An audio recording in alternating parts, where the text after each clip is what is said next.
Who is it you think you see? Do you know how much I make a year? I mean, even if I told you, you wouldn't believe it. Do you know what would happen if I suddenly decided to stop going into work? A business big enough that it could be listed on the NASDAQ goes belly up. Disappears. It ceases to exist without me. No, you clearly don't know who you're talking to, so let me clue you in. I am not in danger, Skylar. I am the danger. A guy opens his door and gets shot. You think that of me? No, I am the one who knocks.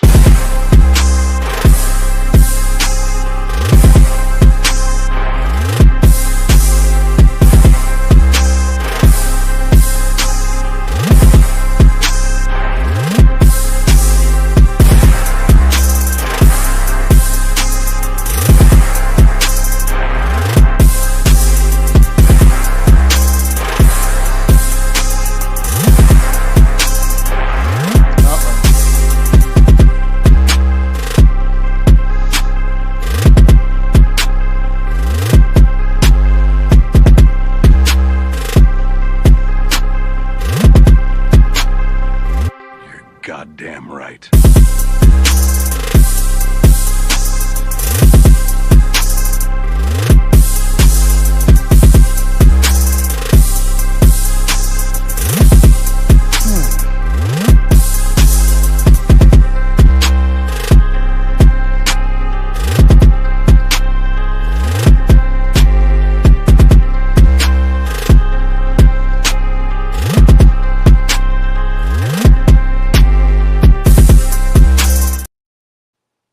I think she's getting rid of some of it.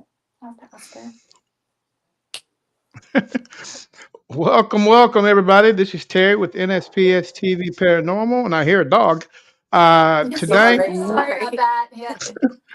we are in Mississippi. Yeah, dude, I just can't Yeah. stay. I just can't get away from the South, man.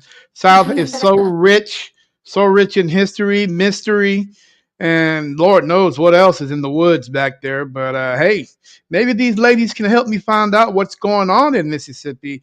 Because tonight I have Mississippi Haunting and Paranormal Society out of Gulfport, I believe. Yeah. Oh, yeah. Out of Gulfport, Mississippi. Gulfport, Mississippi. Boy, That's right. the last time I went there, man, the streets were seashells. Are they still seashells? Really? Was it after a Yeah. storm? Like, yeah. No, I don't think you guys were born when the last time I was there. I went there in 19. If I mention the word 19, just say yeah, I wasn't born, and we'll leave it at that. 19. 1988. Not born. Mm, You're right. Fair enough. I, wa- I didn't even. I think Yeah. I was there. Yeah, I think I was there in 1986. Nice. I'll have to ask about that because I didn't even know about that. That is pretty cool. Yeah, for sure. Yeah, it's a Yeah. pretty interesting place on how they did that. You know what I'm I'll saying? have to But look that yeah, up. with enough said, guys, hey, welcome to the show. I really appreciate you guys coming on. Thank you Uh, for having us. yes, ma'am. Uh, for all you guys, big shout out to all you guys that are on the platform tonight. I'm only streaming three because me and StreamYard are having issues. So all you guys that are on Rumble, of course YouTube, and of course Facebook, welcome to the show, guys. If you guys got any comments, any questions about this young team here, feel free to leave them in the comments, and I'll get them out to them if they don't see them first. You know. But with enough said, I'm gonna have you guys introduce yourselves, starting from left to right. Your left or our left? Yeah, uh, yeah, we'll go with your left. Okay. Okay. So, I'm Chris. I'm native to Gulfport. I lived here my whole life. I currently live in the Bay. If anybody on here knows where that's at. I'm 24, so youngin. Me and Livy grew up together. So yeah, I've had paranormal experiences my whole life, ranging from 4 years old to about a week ago. So So Mm. yeah. I'm Megan. I am not originally from here. I'm from Mobile, and I've traveled a couple times because my dad was in the military. Our dad. Our dad, I was about to tell them, okay? I wasn't gonna gatekeep it to my sister. This is my sister Olivia. So we have traveled. We're Navy brats. And so we ended up here in Gulfport when I was about 12, and you were 5 or 6. 5 or 6.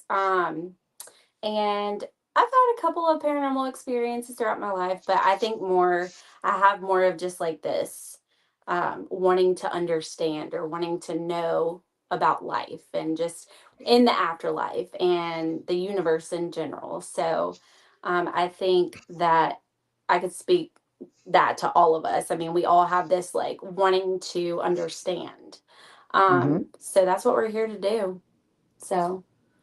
I am Erin, also known as Paranormal Bubba or PB. Um, I am also not from here. I'm a Louisiana native, and while these two are Navy brats, I am ex-Navy.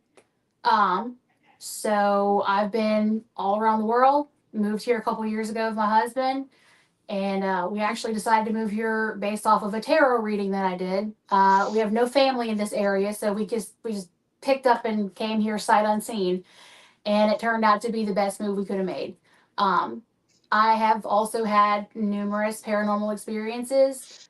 Mine range more in the side of animals, though, instead of human spirits. I connect more with dogs and cats and, creatures of that nature instead of mankind.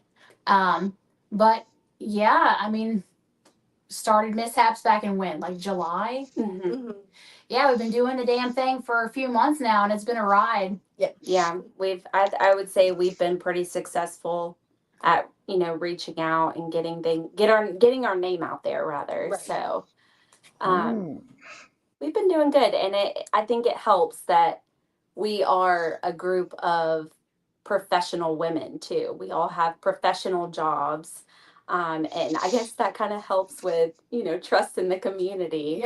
So, Majority of us work in healthcare. So. yeah. Well, well, So, having the community by your side is a big plus. yes, yes, Uh, for sure. because when shit goes down, they don't know who to call. Right. You know what I'm saying? They know who to They're gonna call. they're gonna call you guys now. All right. So hey guys, I'm gonna ask you guys a bunch of questions. Feel free to sit back and just enjoy the moment. If you disagree with me, just say you disagree with me, and I would love to hear your take on the disagreement, and maybe we can come down the middle on it. You know. So with that being said, is first question of the day is you guys are young, and you guys have been doing this for how long? Since July. The group has been together since July, but we've been doing our little ghost hunting thing since I want to say March. March Since March. of last year. Yeah. Yeah, we were Ooh. with a group previously. We decided to branch off on our own. What was the name of that group? You don't mind me asking, or would? Um, I wouldn't. um, well, I mean, we did learn a lot from them. And they are. I don't know if they're really a group anymore, but Hmm. they are I bars mean, paranormal. So, I've I've known. I mean, I've had so many Mississippi paranormal teams on the show. I think I've had just as many Mississippi teams on the show as people from uh, Tennessee, Georgia, Wow. and Alabama. And I'm not. I'm talking big numbers. I'm talking about for states that are so small. We're looking at maybe from each state. I'm looking at maybe like 30 teams oh wow, Wow. yeah. I per bet you we per know some of per those city. teams. Right. Yeah. Oh Yeah, yeah. A lot of crazy stuff Oh, happens down yeah. here. We're oh we're yeah. actually collaborating with Mississippi Paranormal Society on the 25th. We're gonna go do an investigation with them. Well, when you tell us when you talk to them, tell them Terry with from NSPS TV Paranormal Podcast says hello. I've had those guys on the show also. It's been a Oh, while. yeah. Yeah, that's wonderful. We It, love them. it's been a while since I've reached out to them, but I will event. I'll reach back out and see what's going on with them. Yeah. All right, guys. First question of the evening. Are you guys ready for this? Now, I Here don't we go. mean now the way I do it. I usually feed off what you guys say.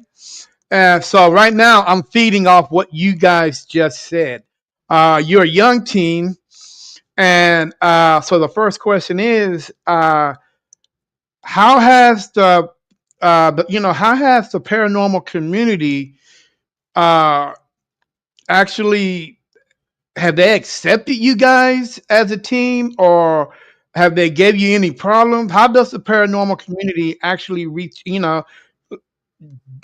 I mean, do they like you guys or what? They have been outstanding. Yeah. We didn't think, being the greenhorns that we were going to be accepted because, this is kind of a niche community. Right. Hmm. And people who have done it, who have any sort of reputation or name for themselves, they've been doing it for a while. But we've been really, really fortunate. Just the people that we've run into time and time again, they have done nothing but be accepting and kind and try to teach us the ropes. Like if we don't know how to do something, or we're not sure how to read something, or we get a false positive, whatever it may be, we're never treated with disdain. We are never, scoffed at for not knowing something. They have really been a very welcoming community to us, and we could not be more pleased with the reception that we've gotten so far. Yeah, and shout out to Mississippi Paranormal Society. We Brian has love been them. absolutely wonderful. He taught us, a lot when we went up to ScareCon and did their first expo or convention rather, and it was wonderful. We made so many friends and learned so much just in the short 2 days that we were there. So, Okay. yeah, they've been wonderful. Okay. Now I see that you guys are all female team. Who carries the six shooter with them when you guys are on investigation? Ah, there you go. I do There when you I'm go. grumpy. And Well, And Kayla too. I mean, we do. I think we all do. Really, we can all get a little sassy with each other every now and then. But at the end of the day, we love each other, and we're in this together. So okay. Well, welcome to the community, guys. I'm meeting new teams every day. thank you. The only problem that I have with new teams is some of them they're so quick to give up. Uh, right. Yeah. they they want consistency right then and now. People have to understand is Rome wasn't built in a day. Right. The world wasn't built in a day, and it takes time for things to progress. And in this day and age, and especially in your generation, uh, they are really hard on themselves to want to be able to get things out right then and now. And which, Hmm. when they do that, they always seem to fall on their head. They always seem to get, a little distressful, discouraged, and they always think that there's nobody in their corner, Right. But hey, you got 30 million paranormal investigators in your corner, and all you got to do is reach out to them. And That's right. I'm pretty sure they whoever you guys talk to would tell you guys the same thing. Whoever these people are, but we're gonna stay on how young you guys are because I'm feeding off of that. Now, you guys, how do you guys feel about your generation and the way that they're investigating? Some of the OGs, I'm gonna call them OGs. I feel like the majority of us. I'm so sorry, I didn't mean to interrupt you. I was just gonna say, I feel like the majority of us, like I said, we're all professionals. Have Mm. we are mature, and I think that we all critically think very well, and I think that that helps. I think that I think that that helps. We Okay. came from a group that was majority old heads that had done it for, almost 30 years, some of these Mhm. people that we were in it with. And with that, did come consistency, but consistency that almost took us to a level that we, as moms, and as like she said, we all have full-time jobs. Hmm. Like I said, majority of us work in healthcare. Livy works for herself. And so I think with that, came with our own life. So we had to kind of form our own thing to be able to go at the pace that we could, which was actually, funny enough, going at our own pace. And that's what worked best for us. And it's not us churning out, all this content quickly. It's not us like going at a pace that we can't keep up. We're actually now able to do this in an efficient way, I would say, that's building us in a very proficient way without rushing anything, without feeling like, we have to get this content out to build, because we've built it. Yeah. Hmm. We're not all the way where we want to be, obviously, who is, in this Right. line of, work. Because it is work. But I mean, like, we thankfully, are at the ages, we're all mid 20s to early 30s. I am the dusty old fart at Hush. 36. So I am the older millennial of the group here. So You're not old, you're just dusty. yeah, we all just go at a pace I think that works best for our content, that has gotten us the people involved with us and has helped us like get where we are today with Yeah. what we're doing. So Okay. And just All right. like to build on what she was saying really quick, I think that the reason why mishaps is so far working out the way that it is because we didn't start this to be the next Sam and Colby. We didn't Hmm. start this to be the next, Zach Bagans. We wanted to go in and find things out for ourselves. with questions. Yeah, we came with questions and we wanted to work to find the answers. And it's not about what we're putting out online. Right. We're doing this for us. Right. And it makes it easier because it takes some of the pressure off. Mm-hmm. We just want to go out with each other and have a good time trying to find out what's really going on out here. And if we find it, we find it. If we don't, we move on. And that's kind of just how mishaps has worked since the start. Right. Hmm. I totally agree with y'all. Now, guys, I'm being honest with you. I am an OG. I'm an old head. I've been doing this for a while, but everything that the OGs are doing, they've been doing for years. Right. And I've talked to people about this all the time. So, at what it has to be a point in time where you younglings are gonna have to start figuring things out for yourself. Now, like you're saying, one thing might not work for another. So I wouldn't recommend taking what somebody has done and the way they present their paranormal team as a whole, and you guys go copy it. No, do your own thing. And the best thing Mm-hmm. about it is, guys, think outside the box. Oh yeah. Yes. That's the best thing you guys can ever do. Think up when it comes to paranormal investigating, think outside the box. Don't come into an investigation with the same equipment that the guys had last week that was in that investigation. Right. Three is like you say, you guys ask a lot of questions. If you get to ask a lot of questions, you get a lot of answers. Mm-hmm.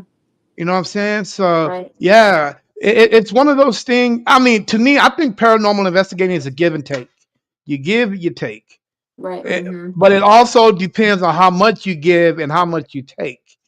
You know, For don't sure. don't take a lot and expect the spirits to give you something that's 20 miles because it's not going to happen. Just Right. No, it take a won't. take a little bit at a time and see where it goes. All right, guys. Well, with that being said, I'm going to jump over to California because I, this right here, guys, I think your generation has a lot to say in what Hollywood is doing because the younger generation, we don't buy into all that BS, but somehow, some way, the generation around your age and the generation that's coming up after y'all or have seemed to want to bite in on all this. Like I say, some people are a little bit mature and some people can handle it. But I just want to know what you guys think. Hollywood, are they doing the right thing? No, I don't think so. Depends. Yeah, like Hollywood, you mean like Hollywood is in like YouTube, like investigators, or like how Hollywood portrays like paranormal investigating? I think their portrayal is definitely like Very theatrical. yeah, for sure. Versus what Or are you talking about just like in a general sense? Are you talking about like their values and things? right. Well, when I mention Hollywood, I mention Hollywood as a whole because everybody knows that where would Hollywood be without paranormal investigators? They pretty much when Taps came out, they pretty much put their foot on our neck and actually told you can disagree with me or not, and actually say, hey, we're going to do it this way, and we're going to do it the way that we can actually make the clicks, likes, the follows, and all that stuff. Yeah, no, Uh, we don't agree with that. I mean, we don't agree with the way that they're handling it No. because it's not true to what an actual paranormal investigation looks like most of the time, at least in my experience. You you can't make things happen when you want them to happen. They will happen when they want to happen and when they want Organically. you to see them. Like, a lot of the overproduction of things on those shows. A lot of the manufactured almost poltergeist activity that they put in a lot of movies and TV shows and stuff just to get the jump scares and We don't just to do get that. people hooked. That's all it is. It's just to get people hooked and to get them come in and watch the show so they can make their revenue. But it's not portraying what we're Right. all about in this community. I don't think like it's not it's very overdone, very overdone. mhm. And once you've actually gotten your feet wet, even a little bit in this community, you realize that very quickly. Like, you're not gonna have books flying off the shelf at your face, Did you just you know. Because I was just about to say Really like getting screamed at, stuff like that. Yeah. A lot No, of I mean, we no, have no, heard no, like you're out fine. of body like voices and stuff, Right. but But nothing like I a chair think- moving or anything like that. I think that we are very we're too original to want to, bump a wall and be like, what was that? You know what I mean? Like Yeah. we want it to be authentic, because if we're cheating that, then we're cheating ourselves. And that's not what we're in this for. We're in it for to learn, and Right. we're in it because we're interested. We want to know the end goal. I mean, Where do we go? we're You more know? scientists than we are anything else. right. Yeah. Like we're in for the science of it. Our content that we do put out, that we have put out so far, if it's not evidence off of our own phones most of the time, that we're just like, hey, look at this quick clip. Um, it's B-roll that I've just taken on my iPhone of us unpacking or Yeah. us, trying to do an EVP or something, stuff like that. We definitely do not go out of our way to pull people in. We want people to be pulled in naturally by our content. And I think that's where Hollywood has taken it too far, is it's all about the clicks and the jump scares and the big Michael Bay moments. But Yeah. for us, it's about, like we said, our questions and finding the answers to those.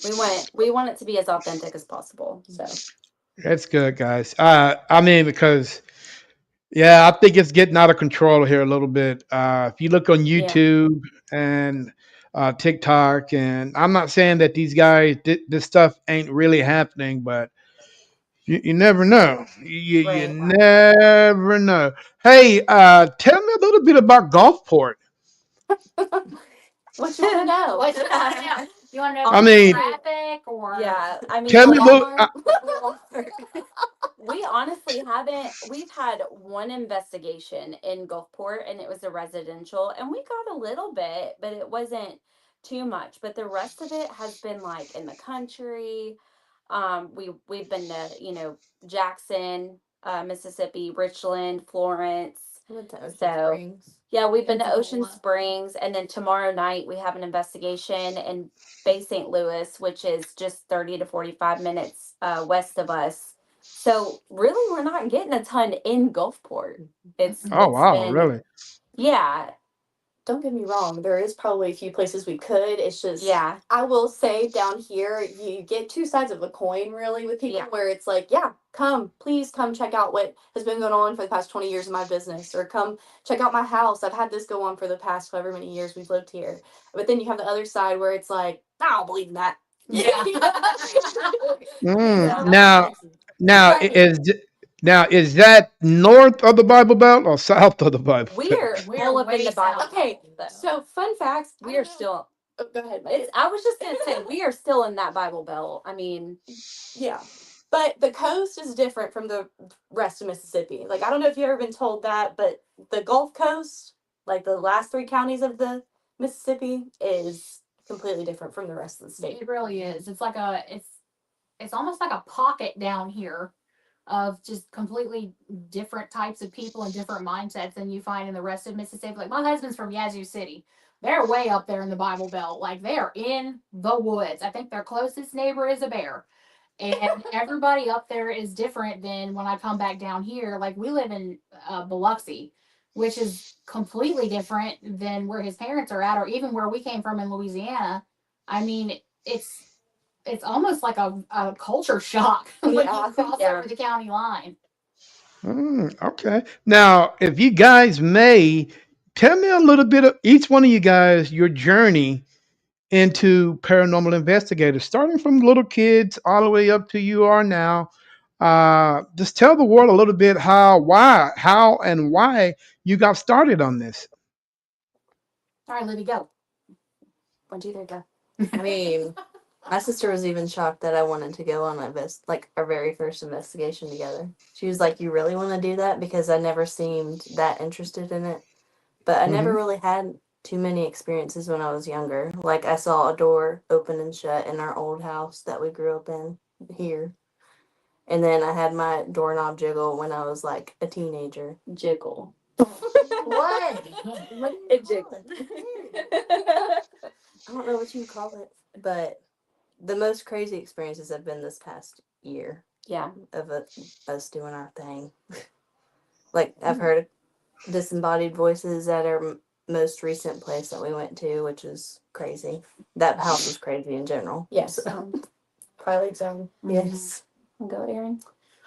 I've always been kind of a skeptic myself. Hmm. I've always been one of those people like if you can't see it, you can't touch it, you can't smell it, it's not real. Um, I started this team or like with this team really it's just a way to do something fun, hang out with my friends, and because I was curious, what if there's something else after this, and it's right in front of me and I'm missing it. But my hammer point came when we were in the middle of an investigation, and my father was supposed to officiate our wedding, and the month before that happened, he passed away very unexpectedly, and it was completely devastating, as you can imagine, for me.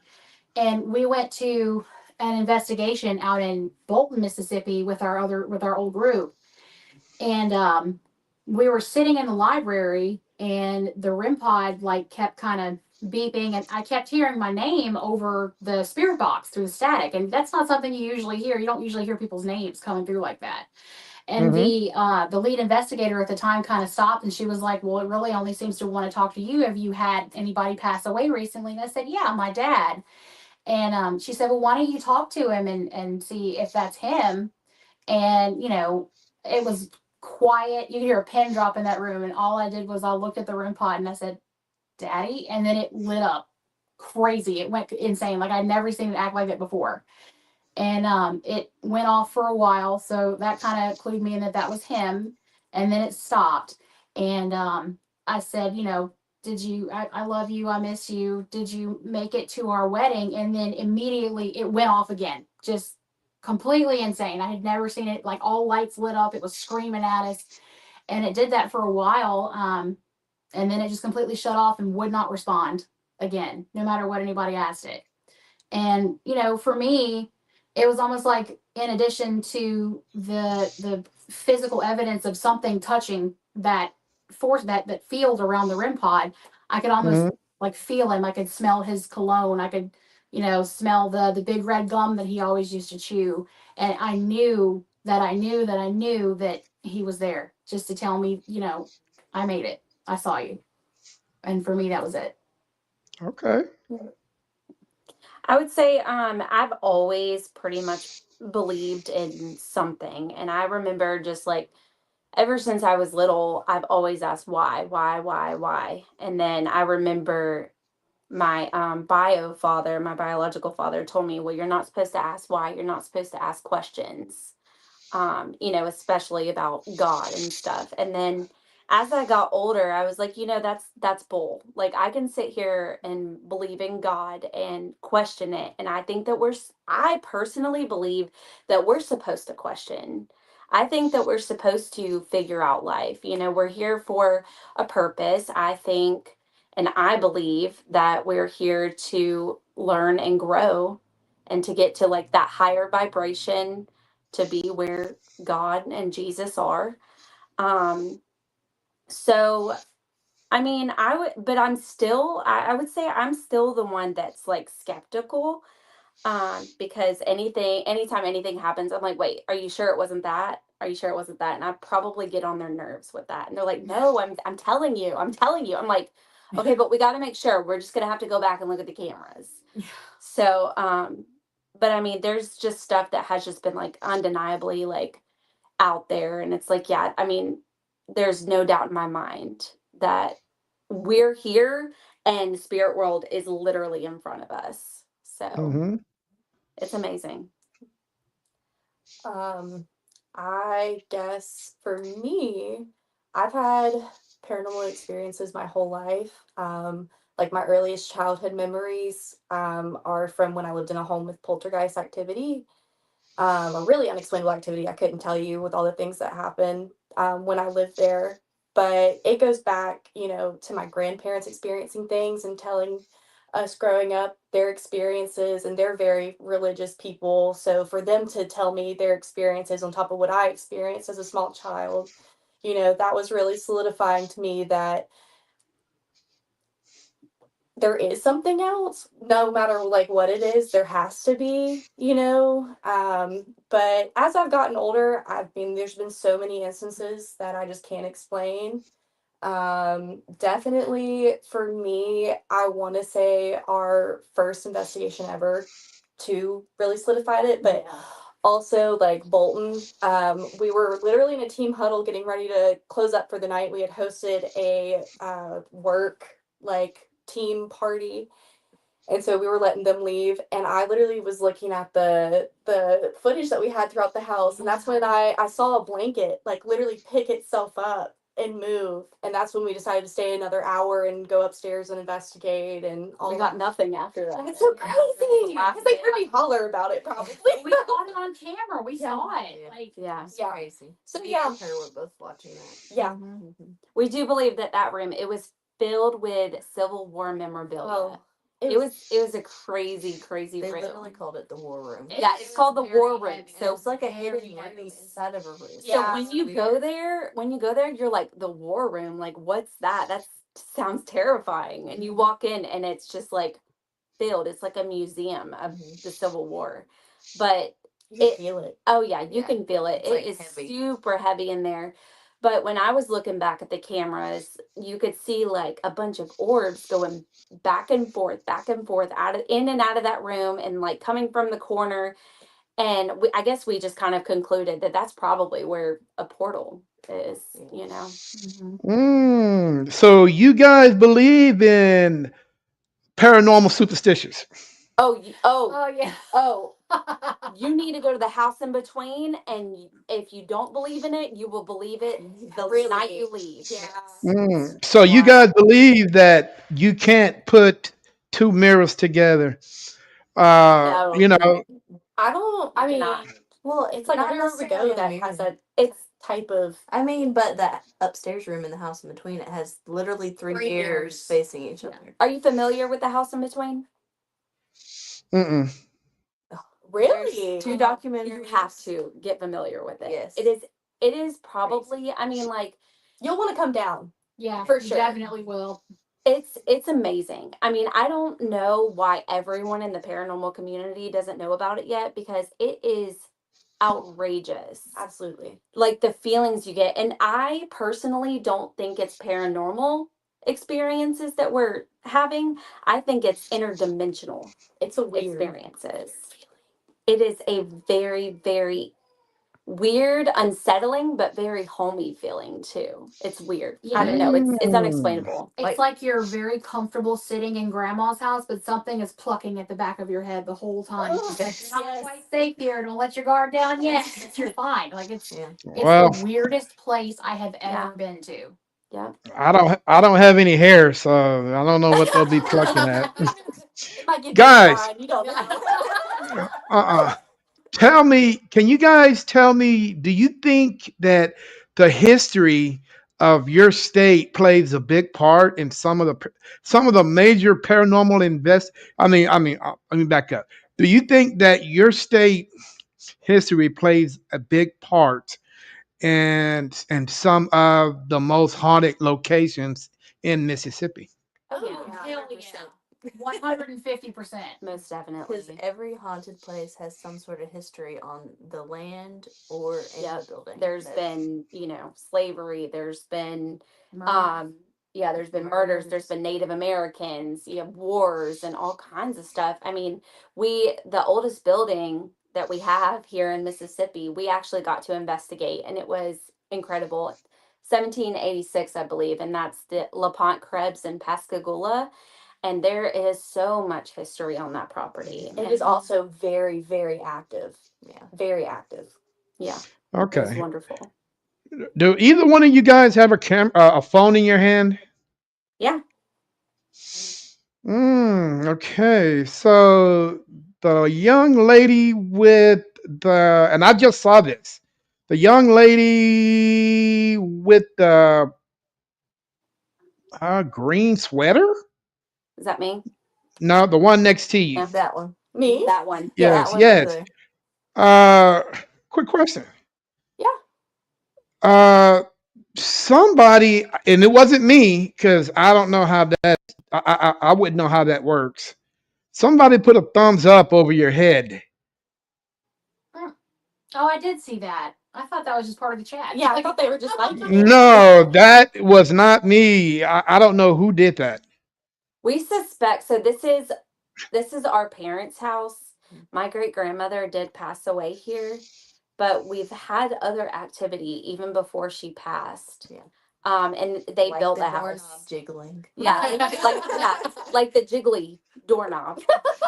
They're weird doorknobs, so they jiggle more than like just regular turn Yeah. doorknobs. Yeah, they're like the The you know, flat, the like, flat ones. So it, Mm, but we've had experiences here.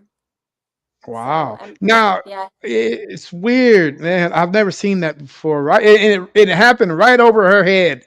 And it was like a weird. I thumbs wonder, up. like, if somebody liked it or liked the. I wonder. That's so odd. I don't know. Well, I mean, I mean, anything that would have to be done would have to come through my part, and I didn't even see that.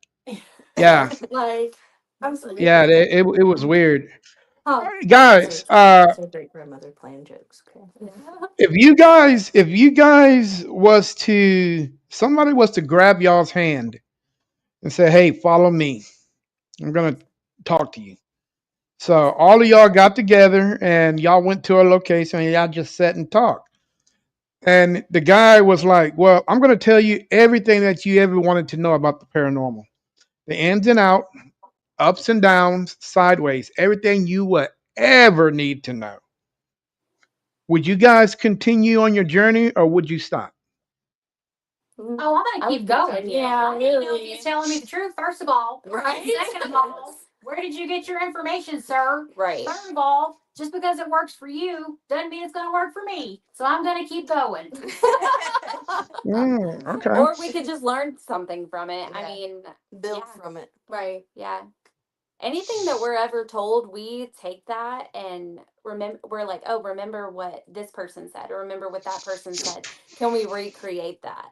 or can we do this, or how can we do it Right. differently? Or if something's not working, we'll go, hey, you remember that time that this guy tried to do it this way, but he said that it was probably better to try it this way? Why don't we see if that works for us and see if that's, you know, a more effective way to do it than what we're doing? Because he's been doing it for 40 years. You know what I'm saying? Like, we're not just going to discount everything that people tell us, especially if they've been doing this for a while, because Hmm. we have a lot to learn. We're not going to bust up on the scene and be like, that's right, we know everything about ghost hunting. Move out of my way. No. Like, we're not going to do that. But at the same time, like I said, we're scientists. At the end of the day, that's what we want to know is like, Mm. are we really seeing what we think we're seeing? Is there really somebody in the room with me right now? Or is it just because I, shotgun 3 Red Bulls in the last 3 hours And it's 4 a.m. and it's 4 a.m. and I'm delirious? You know what I mean? Like, Mm. I want proof. Yeah. Okay. You know what? I'm glad you mentioned scientists because I'm going to stay with you for a minute, my friend. Uh, a lot of people say that we aren't scientists. A lot, especially those that are in the scientific community. The biggest question that I have for you is if we're scientists and if we're putting out so much evidence and so much, you know, not evidence. I mean, we're putting out so much, you know, not nationality stuff. What's that word? Excuse me, I'm got a Supernatural. brain. No, no. Oh man, don't. Whoa. Supernatural. That supernatural is totally something different from ghost hunting. Yeah. So, man, I had to find that out the hard way. So the thing is, Literally. if we're all scientists, one, why come we not sitting at the scientific community table? Two is, uh, if we are scientists, why not change the name to ghost hunters or investigations to parapsychologists? Because a parapsychologist is somebody that studies, paranormal phenomenon, and that's way people will have a greater understanding about what we do. Oh, you're a ghost hunter. Oh, ghost hunter is one of the worst words I can ever use. I would never use that word as what I am because ghost hunting will actually take me from one place to another. But getting back to the scientific community, why do you think we're not sitting at the table yet? Okay. Okay. There's a couple of reasons, at least in my mind, why we're not accepted as a valid scientific community. First of all, it's the wooey woo of the spirit world, right? You either believe that there's life after death, you don't believe there's life after death, or you don't know, right? And a lot of paranormal activity or a lot of spiritual activity over the years has been characterized in such a way that it's all superstition, all of it. You had the mediums who would meet around the table around the big crystal ball, and somebody would shake the table and go, woo, so people still have this idea that that's what ghost hunters do. Or on the other side of that, it's all the conjuring, right? And we're all fighting demons every Saturday night. And that's not what we're doing either. But think about it. Every scientific discovery from the dawn of man has had to go through rigorous amounts of proving itself over and over and over again. It's actually part of the scientific method. You have to be able to repeat it for a certain amount of time. The problem with that is spirits don't like to repeat things all the time, first of all. So capturing evidence is not always consistent. So it's easy for people who aren't standing there in the moment to go, oh, well, I heard that knock on the wall, but who was standing on the other side of it? When in actuality, your whole team is standing there right next to you and there was nobody there. How can you prove that unless they're in there with you? I think that it's going to be quite a while before the what is considered the actual scientific community will let us come in, because science is very slow to change. It really is. We've made some vast discoveries as far as technology and some great leaps forward as far as that goes. But I mean, up until the early 1900s, late 1800s, people didn't really believe in germs. They thought that bad smells were what made you sick, right? And people who came behind him and said, no, it's actually these little bug things or these little creatures that are crawling around in your water making you sick, they thought they were completely insane.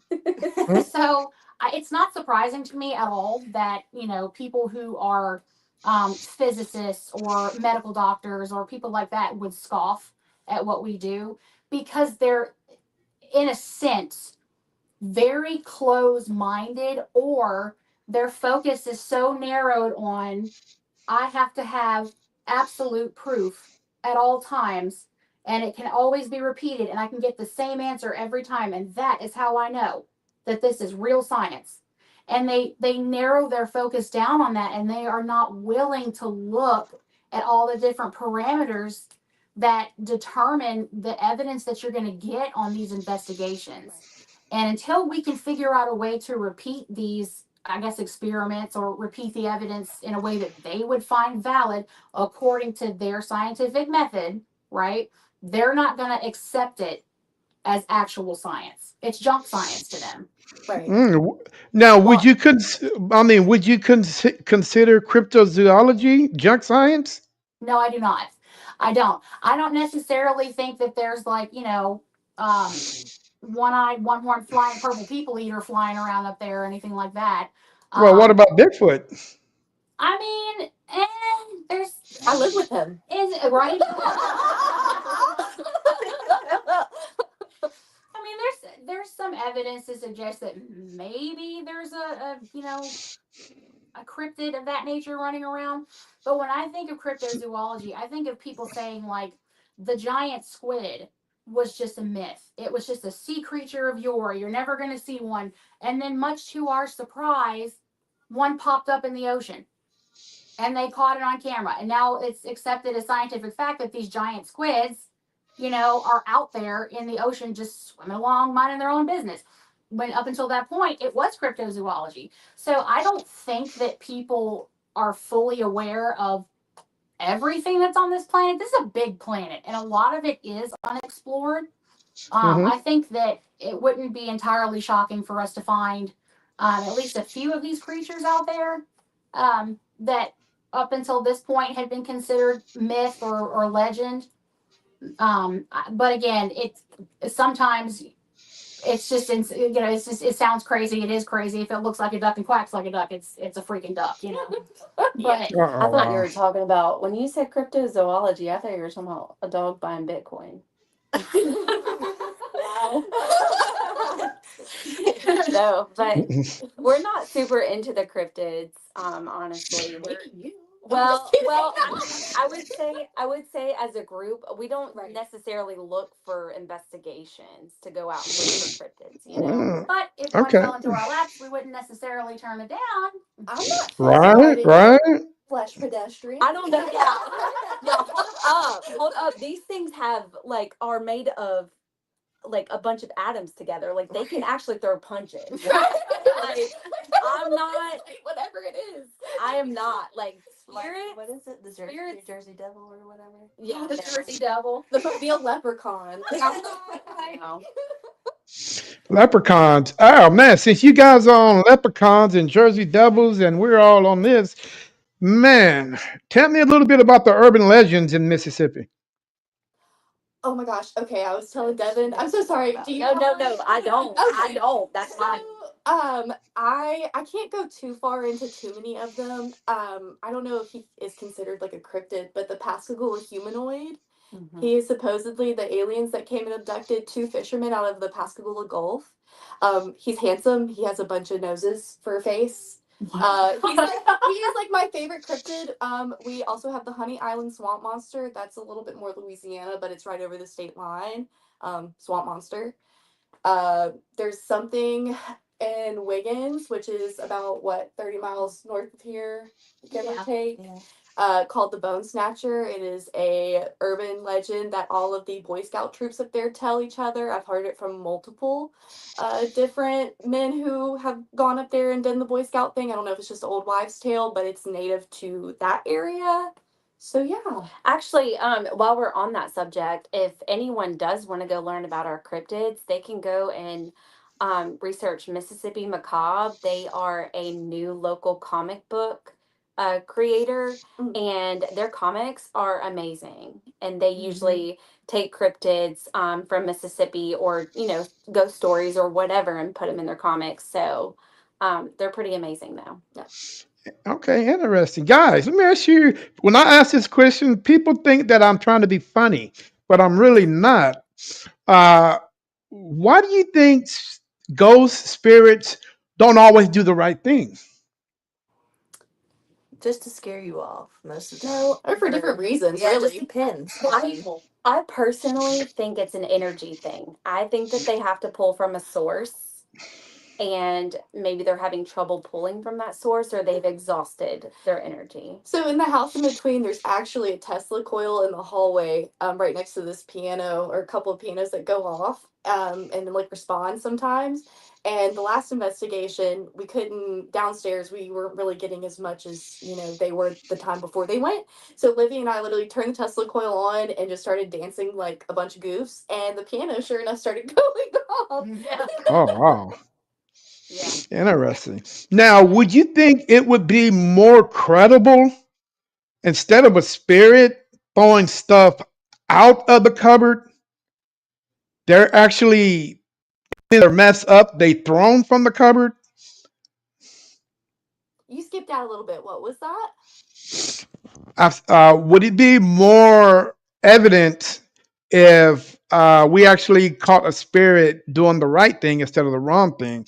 Because poltergeists might have a tendency to throw a dish, glass, or whatever. Would it be more credible if you actually seen them cleaning up their mess better than just Doing leaving it dishes, there? yeah, doing chores, helping pay rent. I know, right? Keep cabinets open and see if they shut them. Yeah. Yeah. Yeah. Mm. I mean, they have. I don't know about credibility, but it would make me happier.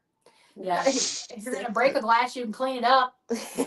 I guess the Right. question is what will people believe? Because do people just do people more believe something sinister happening over something good happening? Like, That's a great, you know what I that's a good mean? point. But So- see, but like my thought process is nothing in the universe is impossible. I mean, we don't know what's out there millions and trillions of miles away out in the universe. Something could be like going crazy out there. You know what I mean? Like nothing is impossible. And I think that we were kind of jaded our whole lives. I think that we've always been like indoctrinated to not believe in these type of things, you know? Okay. Starting with your great great grandparents. Uh, what's their religion background? Do you guys know? My great great I know my great great grandparents on my dad's side, they're Polish, so they're Catholic. Yeah, they were hardcore, Hardcore Catholics. Like they made my dad and his siblings go to church, and they had to prove they went to church by bringing a bulletin back and everything. Yeah. Because they would get in a lot of trouble if they didn't go to Yeah. church every And Sunday. we're baptized Catholics as well. So I know that that's kind of looked over, or not looked over, rather, actually. It's not good in the Catholic community, you know? So, Well, I'm thinking, wow, you guys were in Mississippi, man. They couldn't get more southern than Southern Baptists down there. yeah, I mean, That's where my grandparents, that's their religious backgrounds. They were Baptist missionaries majority of their life, got married super, super young, had a bunch of kids. So, Yeah, my peeps came from Sicily. They were actually Romany. They were gypsies. Um, and then when they moved to America, they assimilated in and they became Catholic. And then on my dad's side, they're all Irish and Native American. So of course they were brought in as Catholic. So really, my entire family's background has been heavy in Catholicism, and I think that actually I'm the first person in my family to kind of branch away from that. Hmm. yeah. My mom has always been a very hippie flower child, free spirit, but she was also a devout Catholic when she was younger. And now that she's gotten older, she's more willing to sort of accept that things are not always as they appear. But the thing about the Catholic Church is that everything is very regimented, very ritualistic. You know, the priest comes up and he says mass and he does his thing. And when from the time that you're a small child, that's kind of just how the spirit world rolls for you. I mean, whatever Father says is correct. But then when you get to be an adult and you start seeing all of the weird shit that you just start seeing doing this kind of thing, um, it kind of falls to the wayside. It becomes a lot easier to discount that rigid, structured religion than it does ghosts, at least in my opinion. Um, Mm. but that's kind of where we came from. We're a bunch of gypsies. But see, what's crazy is that they have ordained priests that are, perform exorcisms. Supposedly, right? Allegedly. So, yeah, allegedly. Allegedly. So I don't know. I'm not going to sit here and bash the Catholic community because that is honestly where I found God. But I have drifted away from it because it's different. Oh, I can imagine. Uh, Now, once you got, how does the how? Okay, are you guys have any memorabilia? Do you guys have stuff that you guys wear when you're on investigation? What Yeah. does Yes. what does mishaps wear? What do they do to reach out to the community when need to be? We wear our t-shirts every investigation. We have different, sweatshirts, merch. We also have bags that we've made, and we sold, quite a few things at ScareCon to get out in the community. We use TikTok as well, and we are on TikTok. We are MSHAPS mishaps, and then on Facebook, we had to spell it out: Mississippi Hauntings and Paranormal Society. Um, Technically have an Instagram, but we're not. we're not active on Instagram. Yeah. So Okay. just TikTok and Facebook. But yeah, that's pretty much how we reach out to the If it community. doesn't get banned. And then in my job, yeah, true, if it doesn't get banned.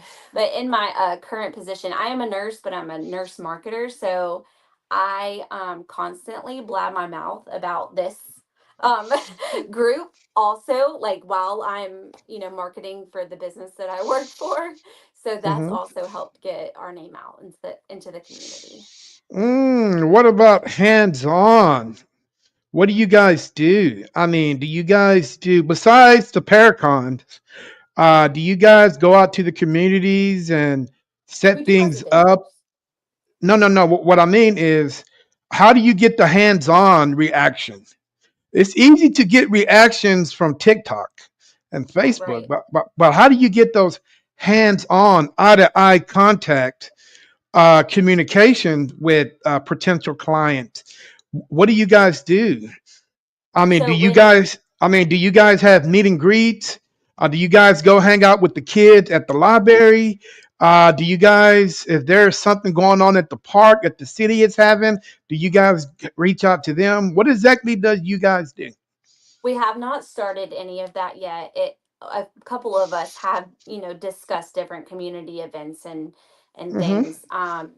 And I've actually recently considered doing an event at one of our retirement homes just to see what kind of reactions we get. Um, so I mean, you never know. They might have interest in it, and they like to hear people talk and come in and do things like that. So but no, we do plan to get into that kind of thing. We've all been very busy with work. We tried So once. Yeah, we, did try we tried once and it What do you didn't. mean? But you The win. julep room. oh, so we did. We Yes. did try to go to the poor baby. We went to the julep room in Ocean Springs, and we tried to do an event there, and it kind of fell through, unfortunately. Right. Not on our part. And I hate to say that, but Stuff happens. yeah, You know. things happen, and we didn't get to do that. But yes, we do plan to do more things in the community, especially this upcoming year. We kind of took a break for the holidays, and so now we're actually getting back into it, and we have 2 investigations this month. How many investigations do you guys want to average per month? One or two. One or I'd two? say no more Yeah. than two because we have to schedule it based on Children, and full time stuff. jobs. Yeah. Yeah. Yeah. We all live apart. Yeah. We all live in different cities. Yeah. So we try to schedule it, according to that. And if something comes our way or pops up, sometimes we'll jump at it. It really just depends. Like we got the opportunity to go to the house in between with our friends Christine and Marissa, and they just started a paranormal podcast in Mississippi as well. So, and they're amazing. Mm. They're wonderful. They're Ah, awesome. Not a okay. podcast, A paranormal a group. group. I But it's apologize. just a mother A and group? Yes. daughter. Yes, they started a group and they're a mother and daughter and they're absolutely wonderful. But they invited us to go back to the house in between and it was kind of a spontaneous thing and we did. So Okay, okay. Uh, that is so funny. All right, guys. If someone can tell me, oh, it was right on the tip of my tongue. Well, I lost it again. Where they got it damn thing? Uh, well, it'll come back around, guys. If you guys if you guys really wanted to set the record straight in your community, that some things are going on in a resident. Uh, and I know it's sometimes it's your option to if you want to be discreet with it or not. Uh, and if a person says, "Hey, go ahead and share it with the world," would you guys?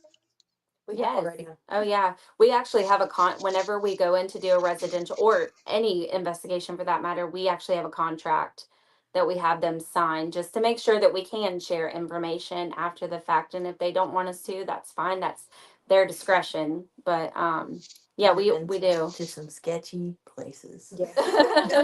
Yeah, we have been to Rape some very infested sketchy. and everything. All right. Now, with you guys being a young team, there are different levels to being a paranormal investigator. What level are you guys? We're beginners. Yeah, we're the So, novice team. okay, so you guys are a validation team. If I need you guys, say I won't go cuckoo. So I'll invite you guys in the house, and you guys will validate what I'm suspecting. But if I need anything more, will you guys be able to help me with that?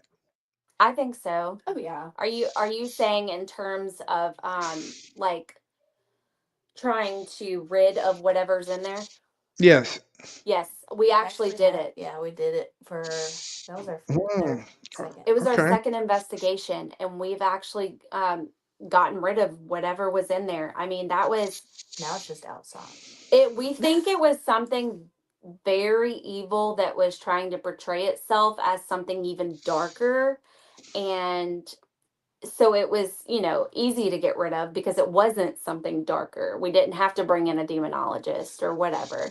But she hadn't had any experiences or issues since. Okay. Now, all you guys are in the medical field. Well, a couple of you guys are. Now, the medical field, I think it's one of the toughest fields to ever be in, especially if you're a paranormal investigator, because it's really hard to dictate when you go into a location, and it's really hard to dictate on what some of these medications are that your client is using. Now we all know some of these medications is. I mean, it's like, okay, let's see, what can I say? It's like chili beans and cornbread. You got a little bit of this in there, you got a little bit of that in there, you got a little bit of this, and you make a pill. Hmm. This pill is supposed to help you, help your heart or whatever, but they don't tell you what the side effects are. Yeah. Right. The side effects can be hallucination, dehydration. It might make you want to poop for like 30 minutes. I mean, there's so many things that medication today, it's really crazy. Have you guys came into a case where it's been more medical than it's actually Yes. Yes. been? Absolutely. Yes. Yes, we In have. Richland, we had a case. God love it. Um, we The roach infested house. we very quickly realized that it wasn't a paranormal problem. They may have had, some mild activity or something. I think it was more like something that was attached to them that they brought on by their negativity. I think it was just a general psych case. Yeah. Yeah, and I mean, it's a really tough spot when you walk into that because as nurses, we're mandatory reporters. Mm-hmm. So if we walk into an environment and they're reporting paranormal activity, but it is obvious to anybody with experience in the medical field, especially home health, which is our area. When you walk into a house and you can tell, Oh yeah. this is environmental, this is psychological, there is something more going on here. You have to be very, very careful how you Mm-hmm. handle those cases because, to them, whatever activity they're experiencing, that is 100% real. And you're not going to tell them any different. And if you try, the only accomplishment you will gain for yourself is to upset your client who has called you in to help, right? So there's a very, very fine line that we have to walk as investigators and as nurses, um, or people who work, in the medical field. Right.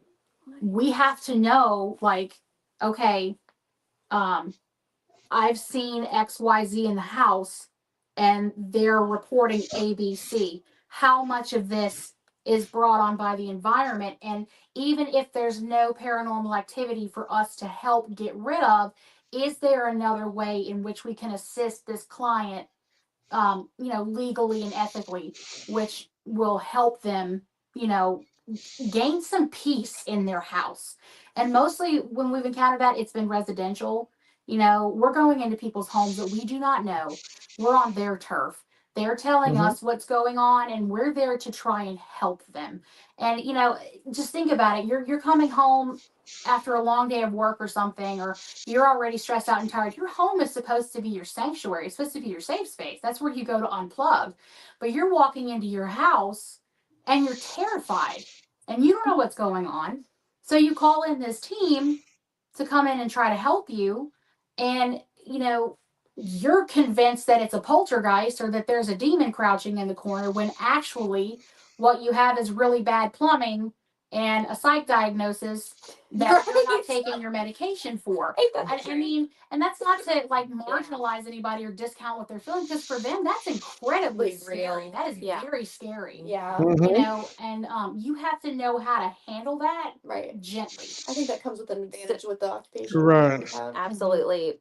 So Mississippi Paranormal Society, they actually taught us that you need to have a pre-investigation form that you fill out. So Yes.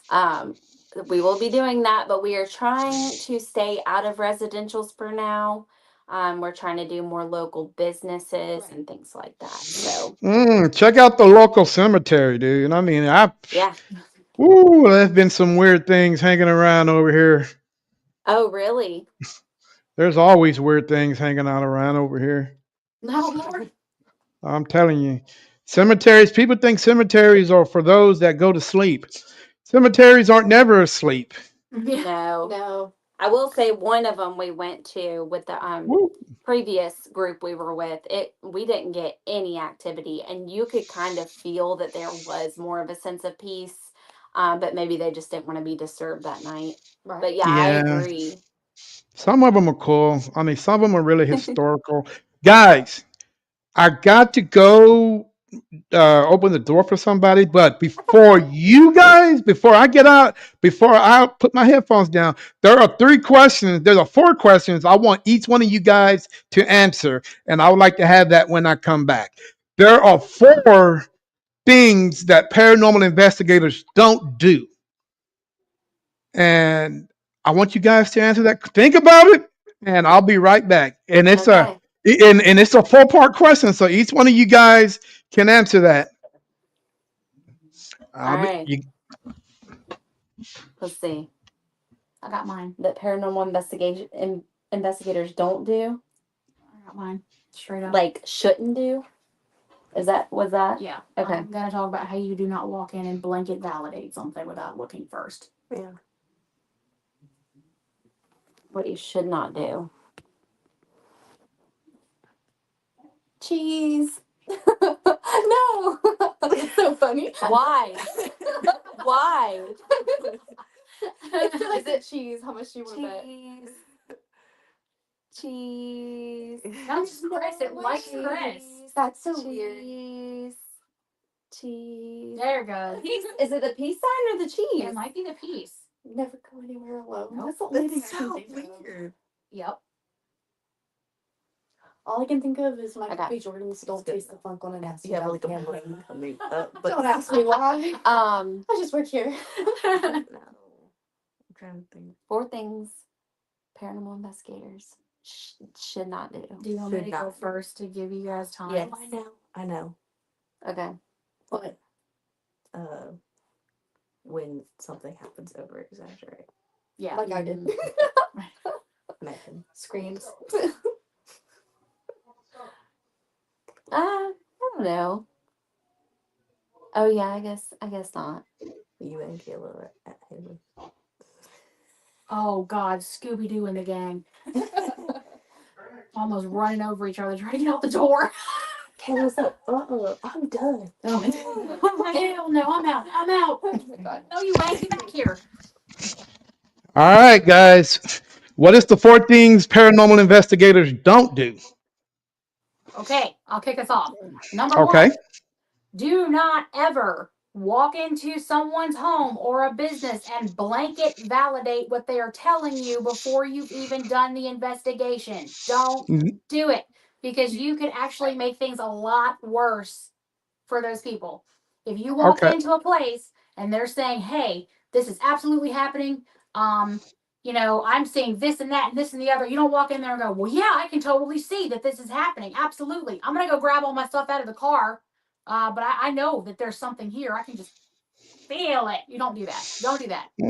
Yeah, that you know what? If I had to put a number on that one, I would put that number at number 6. But you tried. Okay, who's next?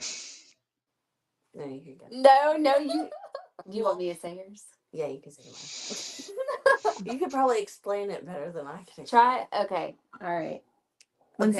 something happens, when anything happens, a door slams or whatever, don't over exaggerate. Because then it scares the spirit away. Well, almost. okay, Yeah. that's not what I was thinking. But it sometimes does. It like startles them, and it's like, oh, maybe I shouldn't keep interacting. You know.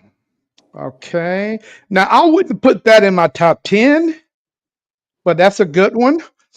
Okay, next. So was that a collab? Kind of. Do we collab with you? I mean, the only thing that I can't really like.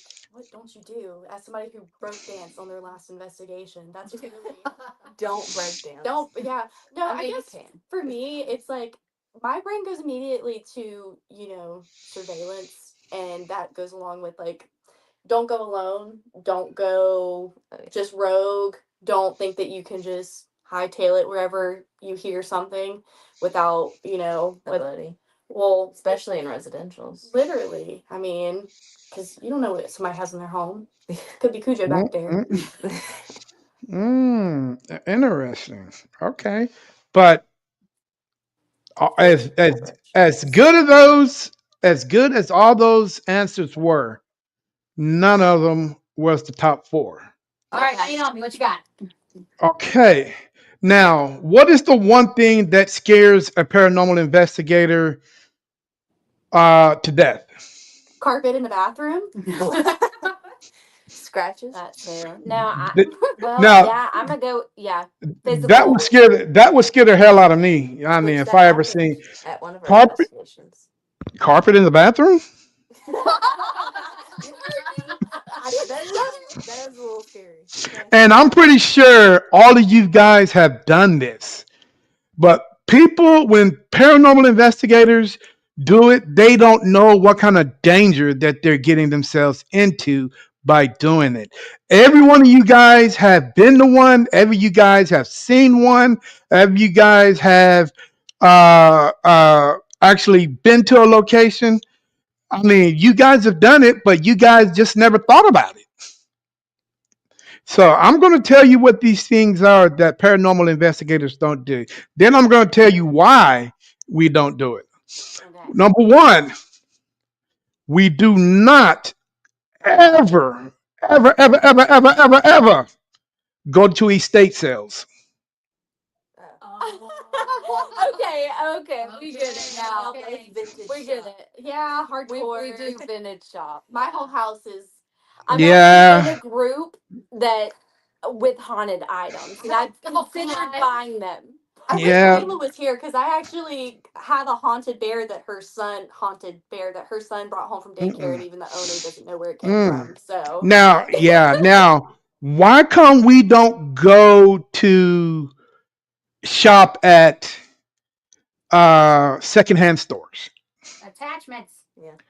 There you go, my friend. spiritual, like yeah, spiritual Spiritual Uh, attacks. I attachments. can definitely feel it when you go into certain stores that have mm. certain things. You know what I Now, mean? why come we don't go to yard sales, Attachments. Same reason. Coming out of attachments? their house. Yeah. Okay. Number We're four is vulnerable. number four because we're not thinking about stuff like this. Believe it, it is so small because we don't think about it. Okay. Now, when you guys are walking downtown and you guys come across a antique store, that's the biggest problem of them all because we're talking antiques. We're talking about things that are hundreds of years old. I got some of them. We really should not. Old. Yeah, I mean, unless you guys are into stuff like that, or if you're qualified for stuff to do handle stuff like that, I wouldn't recommend even dabbling in because it has the potential of being very, very bad. Right. Mm-hmm. You know what I'm saying? So those are the four things that paranormal investigators don't do. Okay. Any questions? I'm still Would you going house guys? shopping tomorrow, but Yeah. My husband and I have antique shopping days. And we'll go to different antique stores, and he built a chandelier out of a wagon wheel that's Like like 100. I think it's like 200 or 300 years old or something. And it was supposed to Mm-mm-mm. be like from like some slavery property or something. It was Oh, and just, that's even the worst. I know. Yeah. I know. It's, I And we mean, live on a homestead, an old homestead. oh my God. And there's a tiny little family cemetery right next to us. Ooh wee. Yeah. So I'm screwed. Yeah. I don't know if I can do that one. So guys, it's really hard being a paranormal investigator. Uh, and it seems like we're getting more and more every day. Teens are growing every day. You know, new teams are being discovered every day. And we all know everybody's not going to last, but only the strongest survives in this community because it is hardworking. It can be a backbuster. I mean, you guys, like I said, you can come home with things that you don't want to come home with, but are the risks greater than the rewards? no, Not to me. not to me. I Not to you.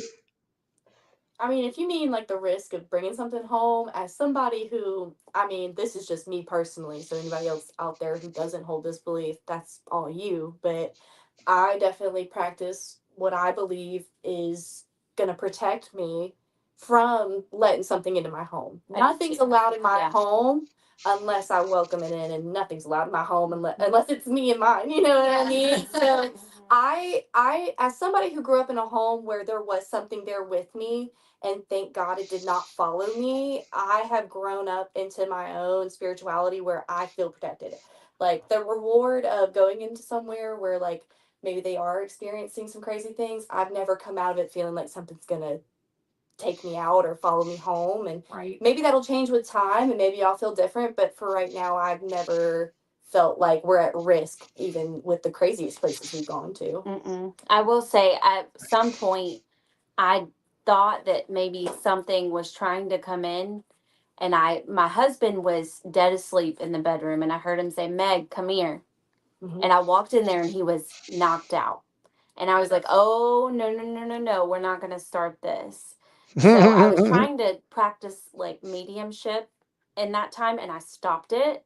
And I said, "Only those of love and light are allowed into my home." And every single night when I go to bed, I have to say those words. "Only those of love and light are allowed into my home or onto my property." There you So go. we You just have always to got to protect protect ourselves. yourself.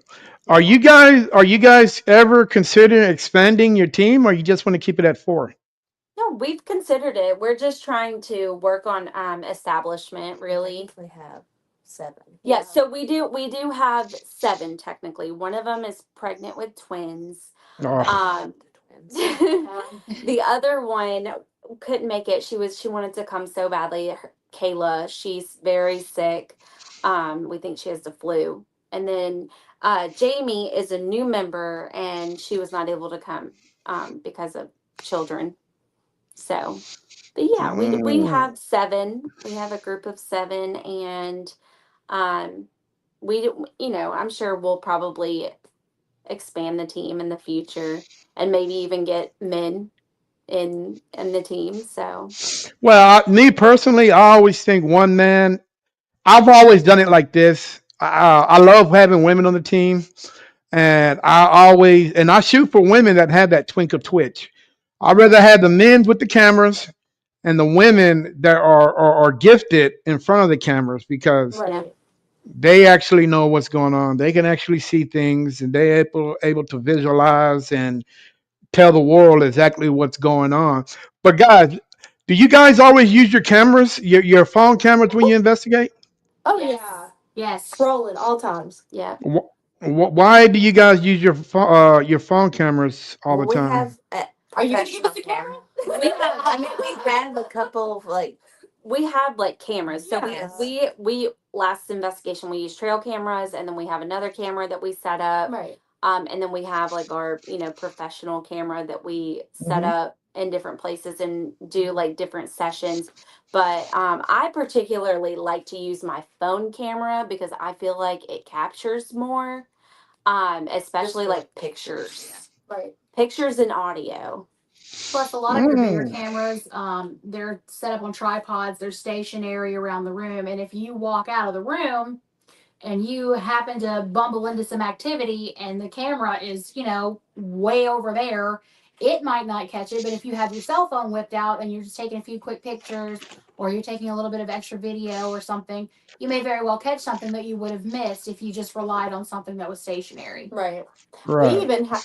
which we put our phones on airplane mode to protect like it interacting with any of our equipment to make sure it doesn't. We do test runs before Yeah. we put everything out with our phones, putting them on airplane mode and stuff like that. So, Okay.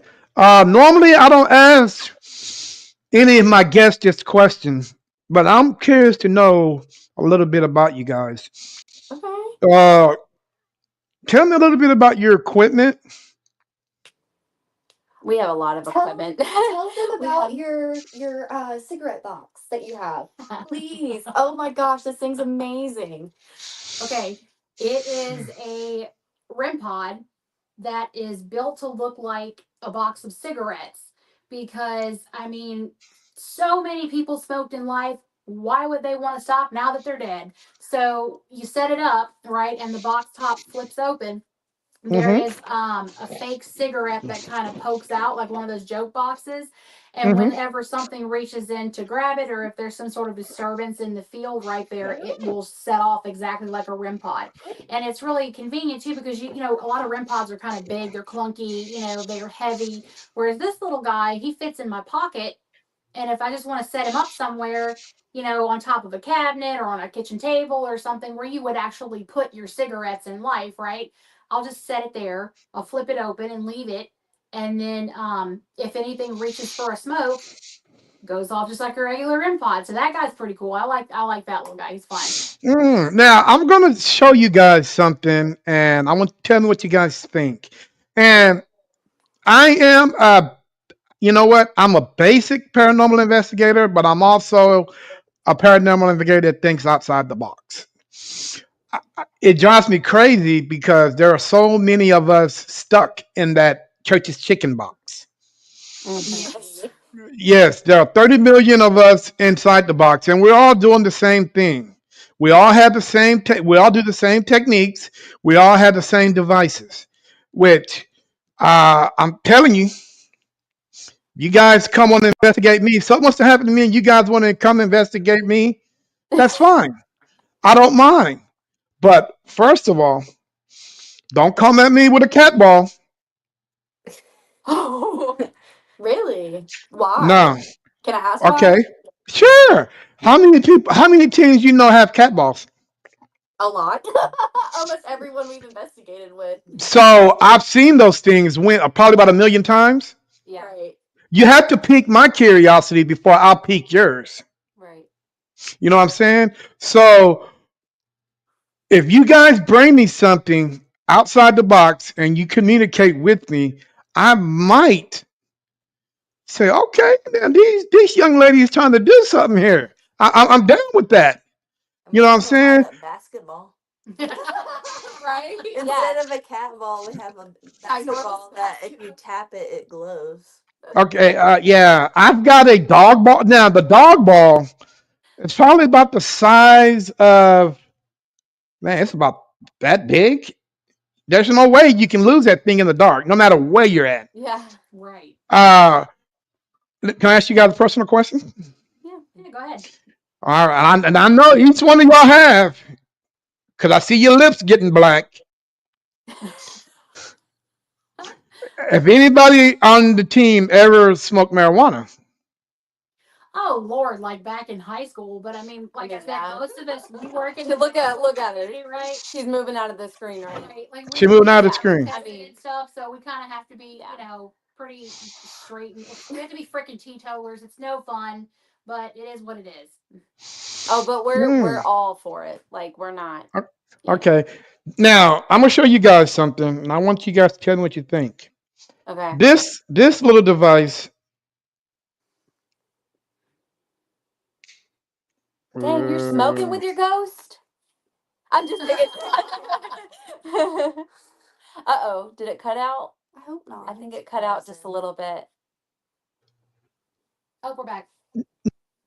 We're back. We are back. Let's see. Oh, what where is it?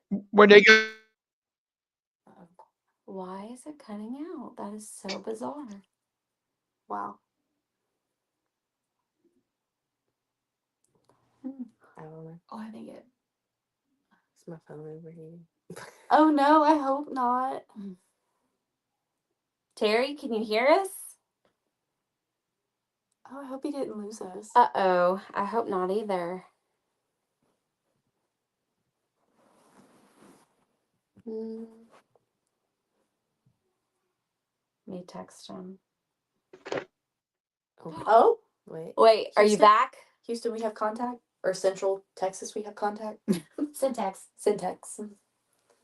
Oh, I think we got you back. Not yet. No. It's called. What did he It's. I say? call it the bong. No, it's not. What? It's kind of hard to see. If it is a paranormal like tool that's like a That's bomb, crazy. we're buying. Give me the link now. How's my credit card out? Ding ding ding ding ding. It'll be a this nice message. Don't collection to my see. base. Well, that's a booger. Yeah, I'm so serious. it's weird. It's. I don't understand why it would do that. Are you trying to connect? Like, is it trying to connect to the Wi-Fi? Maybe. No, it's on the Wi-Fi. Oh, Oh, He read it, so maybe he's gonna join back in just a second. all of our cheeks are red. it's hot. It's very hot. Are you hot? I'm very hot. I am too. It's okay. Turn the fan on. Oh God, you're speaking. It's so creaky. Okay. I think it's the first one. I know the minute I brought out the bong, things went crazy. Tell them that I went crazy. Chris did. She lost it.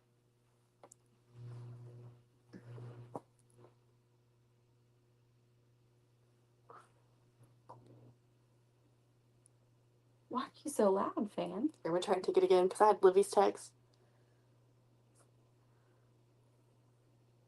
Where are we gonna watch this? I'm sure this on his Facebook. Is it live? We'll have to share it on our mishaps. Yeah, we'll watch it. Do we just stay on? Or we do? Megan? He texted me. This has been a really fun conversation. Yeah, he's really cool. Mm-hmm. He may be trying to get back in. That's amazing. That's honestly amazing. He's amazed me. I have to go ghost hunting with him now. I'm sorry, guys. We have to go to Texas. Yeah. We have to Stay make. with my parents. It's not that far of a drive. It's fine.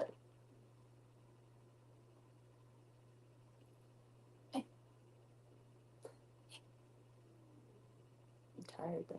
I gotta pee. I gotta pee so bad. No, because as soon as I get up, Yeah, it's gonna come back on like, hi. is there a tree right there? It's like over on that side. Is that where the scritching is coming from? Can you turn that on Yeah. so that we can do your sweatshirt? Oh yeah, plug it in. Oh, that's how you do it. My bones. Yeah, plug it in, and then there's a switch. Hold on. Let me make sure it's on the right temperature. Oh.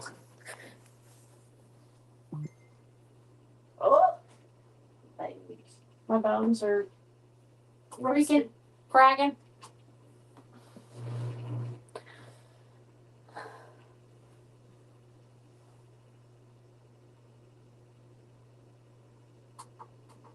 I do not want to drive home. I wish my mom still lived right here. Right.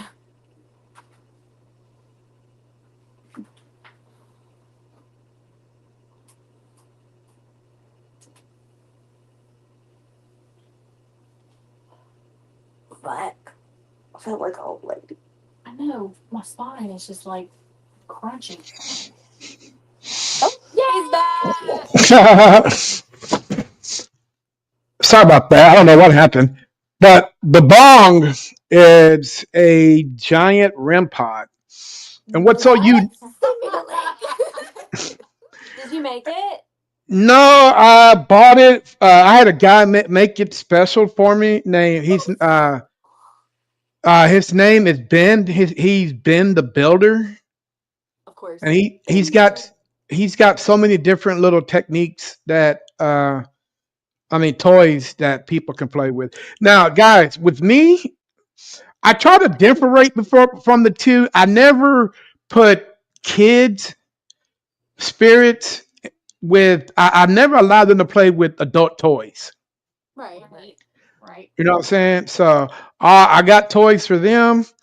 I got toys for the adults. Uh, Mm-hmm. yeah, but I've also got some things. Have you guys ever been in a room and you're not sure if anybody's there or not, and you always ask that question? What is that one question everybody asks?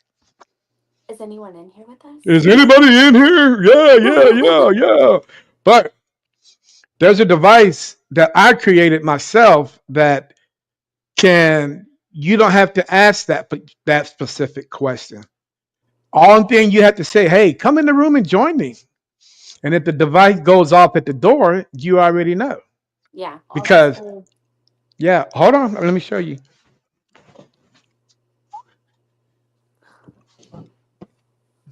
Checking. Ugh, This isn't the Squid Games. Get up. right. Oh, we need to plug our phone in. Oh, that's so Oh, cool. that's neat. We plug your It phone. And it goes is off that like a REM pod? now this one here. This a LED motion rod. Okay. I can put it in front of the desk. I mean, in front of the door. I'll just be in the room, Cadillacing, and I'll just ask, "Hey, is there anyone here that would like to join us?" And I tell them what I'm doing, and I put these rods in front of the door. Even I'll put them in front of the closet because spirits are Right. versatile. They can come anywhere they want to do. So and I open up the door, and I just sit back in the other closet, and they go off. That's so cool. That is really neat. They go off. One's in the closet, go off, and the kit and the one coming out from the bedroom goes into the dining room or wherever it goes. It'll go off. Have you seen the REM pod rope? Do you have any opinions on that? Do you think it's Uh, worth it, it? very expensive. Right. Right. Right. Yeah, the tracer wires. Yeah, they're super expensive. Very, I've but actually been trying to make one myself. I've bought a couple of I've kind of tried to figure out what they use so that I can recreate it. So I'm working on it. well, That's something go on eBay or Amazon and just find you Mhm. some LED motion lights. Yep, yep, I do. We don't actually have any. We had some motion lights, But but they we don't work. yeah they don't work as well. So I am trying to look for a good group of motion lights. So Go to like it's Five Below. something I think we'd like to eventually work our way up to is, we like one of the paranormal investigators that I personally respect what out of everybody is Elizabeth Saint, because she custom builds her equipment on site, like tailor made to wherever she's investigating.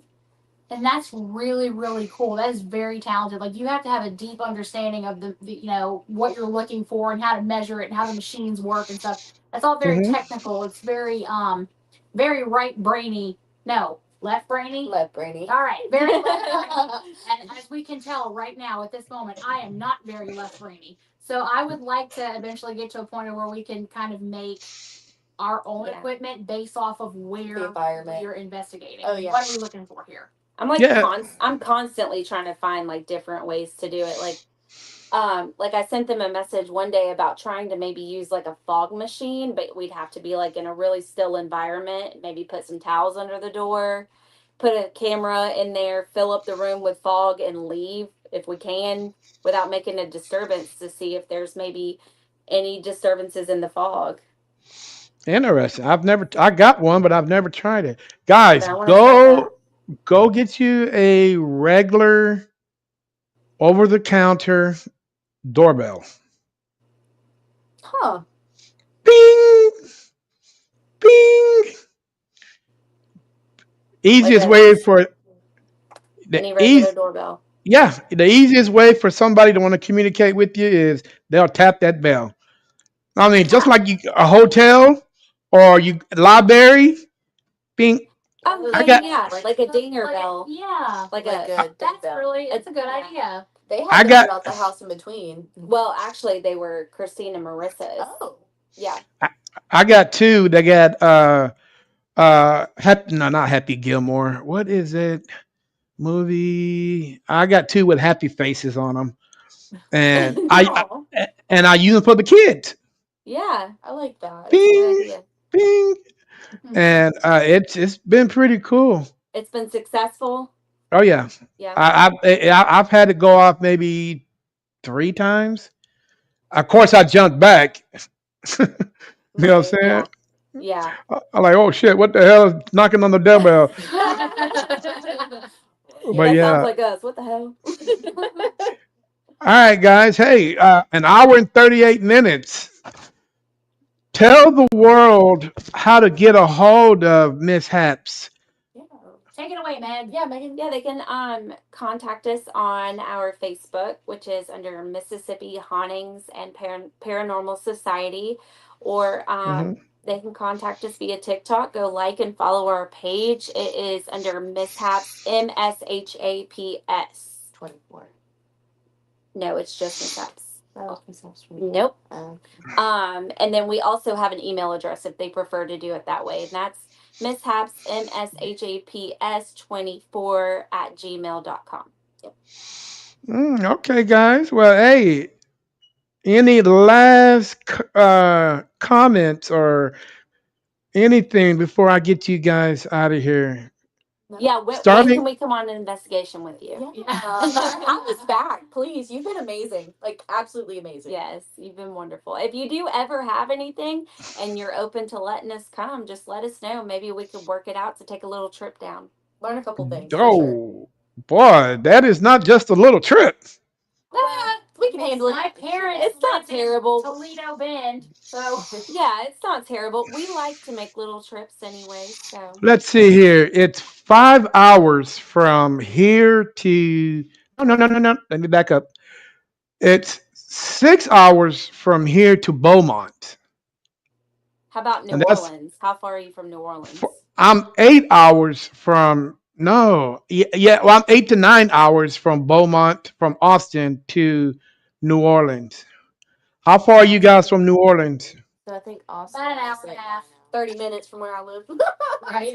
I mean, we've talked about going to Louisville to go to Waverly Yes. and a couple of other places. So I mean, we're very much open to traveling the U.S. Okay. So as long as we get like Heads up. a heads up for it.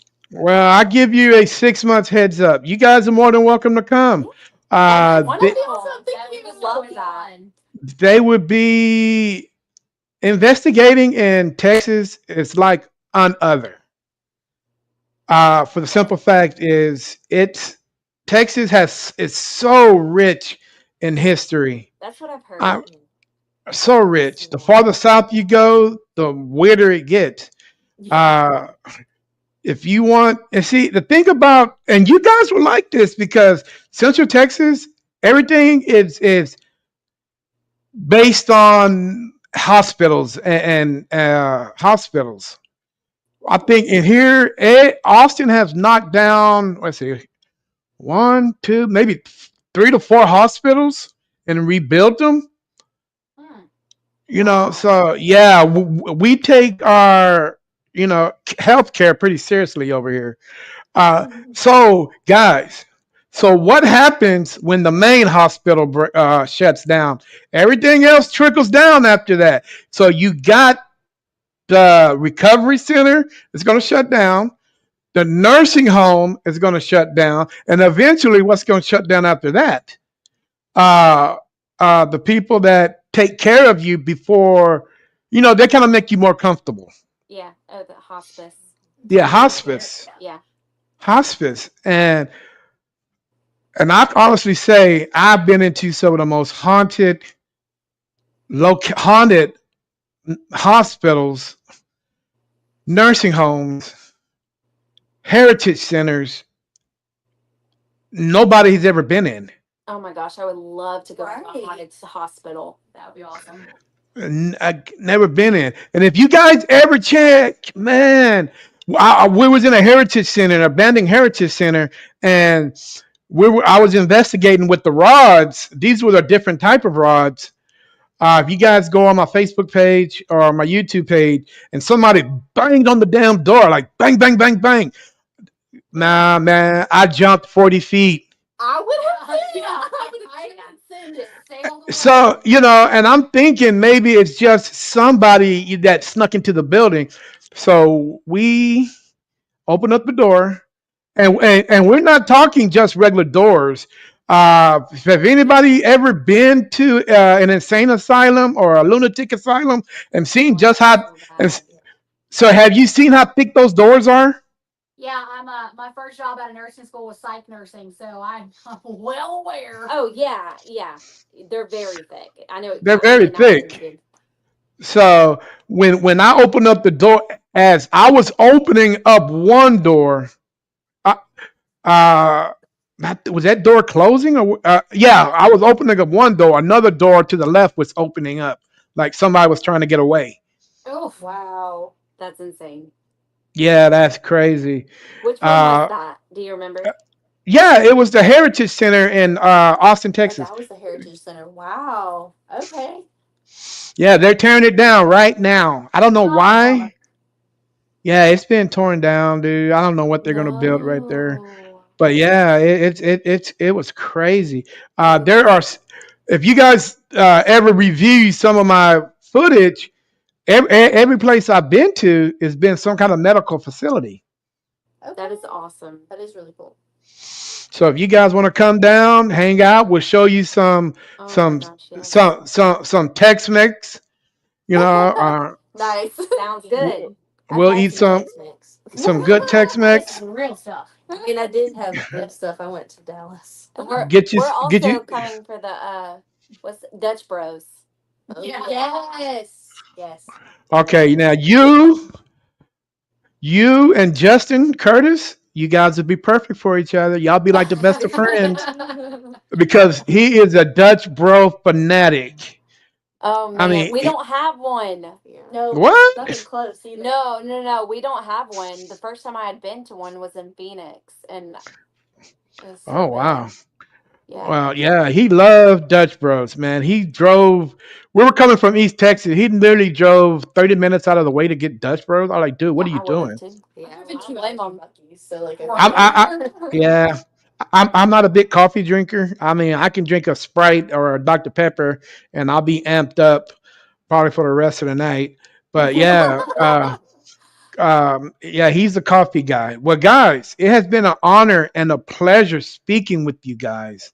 Thank Thank Uh, you so much. We greatly appreciate you inviting us to come on and talk with you. So is this your first podcast? it is our second. Yeah. Oh, Yeah. Well, the okay. other one was local. So yeah, you're our first out of state. This is our first big deal. Yeah. Yeah. Well, I appreciate that. I'm feeling a little bit under the weather. Oh We Uh, man. can't tell. You've been awesome. Amazing. oh no, boy, I get a lot crazier than this. I mean, I'll get up and start dancing and start pointing at things that shouldn't be over there and start looking over there. Yeah, I mean, Us just now. sometimes I get overwhelmed with my shows, but you know what? That's how you keep your audience. Right. Right. That's how you keep everybody going. And as far as StreamYard, guys, normally I usually I'm usually on my podcast. I'm usually streaming live on 8 different platforms Oh Wow. wow. That's awesome. at one time, That's and amazing. I'm not even counting the ones that are overseas. Wow. Oh, You know, that's so so cool. I'm an overseas guy. I Wow. got That's some really friends. cool. That is super neat. Yeah. I got some friends in the UK, and I got some friends in Japan. I want to go to Japan so bad. Please take me with you, Japanese. She's actually going to Japan in a couple months. Here. Oh, really? Yeah. But I told myself the next time I go, it's a one-way trip Understandable. Yeah. Right. because Yeah, I get it. the culture shock is so different. It's Crazy. right. We had a teacher in high school who lived there for 8 years, found his wife and everything over there. So Yeah. Yeah, I might go over there and find me a new baby mama. I don't know. as our friend Brindy says, a mama san. Yeah. But yeah, guys, it's been a pleasure. Yes. Thank you so Thank you much. so much. Tell everybody I said hello. Even the people I don't Sure know, will. just tell them I said hello. And I will be contacting you guys here in March just Awesome. to call you back and see how you guys are adjusting to your new profession. Thank And you. has anybody, got their fingers or toes cut off or bitten or whatever? And just Oh, to for see how real. you guys are doing in general. Maybe next time I get to meet the rest of the members and stuff like that. Yes. But Absolutely. and also, guys, after I'm done with the podcast, I'm gonna go do some reels. Once I do the reels, and I'm gonna post them on Facebook. Feel free to go on and do whatever you'd like to do with them. Awesome. We Thank you will. so They're going to be much. Yeah, everywhere. you know, you guys can put them on your TikTok, Okay.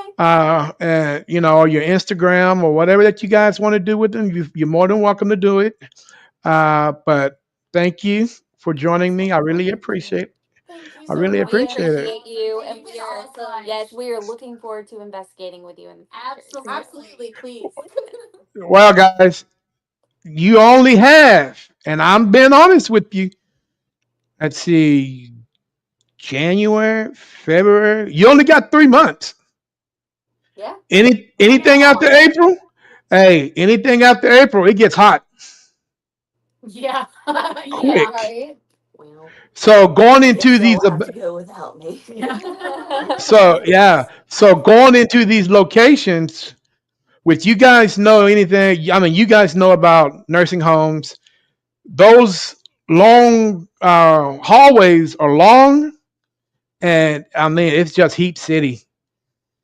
It's just Definitely. heat city. So, and I don't recommend you wearing shorts either. If you're gonna come investigate, because mosquitoes down here will pack you away. Oh, same here. They're the size of small dogs, which means They will. I mean, here you can hear them land. I've heard them land. Hey, actually, what? You mean mosquitoes? hey, I've actually heard one taxiway off my damn head, trying to fly off, Y'all and I'm coming like, into your head with the lights, like. yeah, he was ready to go. I'm like, dude, what is that noise? And I'm like, oh, that's a damn mosquito. But anyway, guys, hey, be talking to you guys soon. Tell Mississippi Paranormal I said hello, we sure will. and uh, and I hope they're doing well also. And guys, stay out of trouble. We sure will. You too. Thank you so All much. right, Have a good all right, night. bye, Bye. bye. Hey guys, this is Terry with NSPS TV Paranormal Podcast. Uh, Great show tonight, man. These young ladies out of Gulfport, Mississippi. So hey, go over there, reach them out, show them love, show them support, and let's keep this thing going for them. In the meantime, man, I'll see you guys tomorrow. I'll be somewhere on here, but in the meantime, peace and enjoy the moment.